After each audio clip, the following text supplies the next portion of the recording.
So let me tell you how that manifested a little bit in the United States. And I don't know how many of you all may have heard of this example. It's one of my favorites. It would be very hard to do today, but it's worth looking at as a model. So the Subito model makes its way to the United States. And in the late 80s and early 90s in this country, we had a terrible problem with vehicular accidents, right? So a lot of car crashes and a lot of really deadly car crashes. And what was to blame, largely, there's a lot of alcohol involved, right? There's not the same kind of social norms that we have today about drinking and driving and the sense of that. And so a guy named Jay Winston out of the Harvard School of Public Health decided, I have an idea, I'm seeing all this public health data, and I know how to do public health communication, and I have a sense that this could work in entertainment because I believe this entertainment education stuff is going to work out. He went to Hollywood, and he met with the top producers and writers of every major show, more than 160 top shows at the time, which is really stunning because in 1988 and 1992, consider we were still in a largely three-network environment, and worked with these folks to incorporate storylines, or at least one or two lines of dialogue about a concept that was previously totally unheard of called designated driver. So I have the Cheers cast on here because this is a great, fun example of how this manifests. So, obviously Cheers was set in a bar for anybody who watches TV Land or still remembers when it was actually on. And so the characters would say, well, I can't drive, but I have a designated driver. And so there was amazing research that went along with that, and Gallup worked with this team to actually evaluate what was happening with public opinion and social norms around this issue. And they found that in the 2 years after this campaign, again, no sort of overt, you shouldn't do this because this is a problem, but all storyline based, they found there was a 97% recognition of the term designated driver from zero. It was not a term that people were using. And now, of course, we know this is deeply ingrained in our social culture. Just a few other examples. This is the television show ER. How many people remember this one? Right? All right.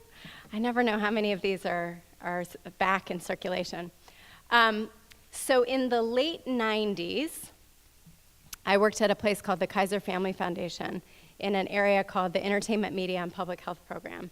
And so our job at the Entertainment, Media, and Public Health Program was to work with producers and writers to take public health data, to actually do the public opinion data and public informative research to actually understand what was happening around social issues, around largely reproductive health and HIV, and I'll talk about HIV in a minute, and to work with showrunners, the term in Hollywood for executive producers who run TV shows, and to actually work with them to incorporate storylines based on where there is misunderstanding around public health issues to encourage attitude, knowledge, and behavior change. And I should have mentioned that, sort of the trifecta of social change communication.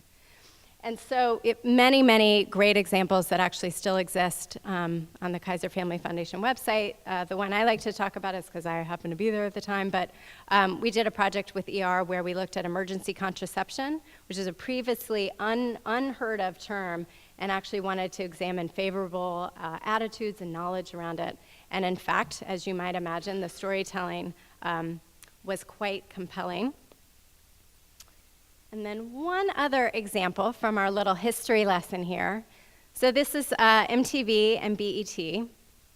This was really gratifying work, also in the late 90s. I don't know how many of us remember what the HIV epidemic was like in the late 90s, but there was still quite a lot of stigma and terrible misunderstanding about how you contract HIV, who is at risk, how you can get tested, how terrible it is if you don't get tested and you're having unprotected sex. And so young people, and still today, I should say, remain a really vulnerable cohort in this country for HIV infection. And at the time, at the late 90s, this was HIV is still a serious problem, so I'm not minimizing that. But in the 90s, it was a different social norms surrounding the problem, right? A lot of misunderstanding and a lot of fear. And so we worked with shows at MTV and BET to actually isolate where the misunderstanding about stigma and testing and misinformation actually exists in the formative data, in the public health data, and actually work with the writers to incorporate that into the shows, and then to evaluate the success. And I will say, if you look at the public health data about HIV in the United States, and you look at the late 90s and into the early 2000s, and of course, by the way, we should always say, any one of us who works on media and storytelling for social change, very hard to claim the entire credit for it. And I don't really think that is entirely the point, and I'll talk about that in a few minutes. But the public health data shows a trajectory back down in the way that you would hope. And there were a lot of efforts in the United States at the time. But attitudes changed dramatically from our own research about this. So I'm talking about TV projects so far, right? And so a lot of people here are thinking, well, I produce documentaries. When are you going to talk about that?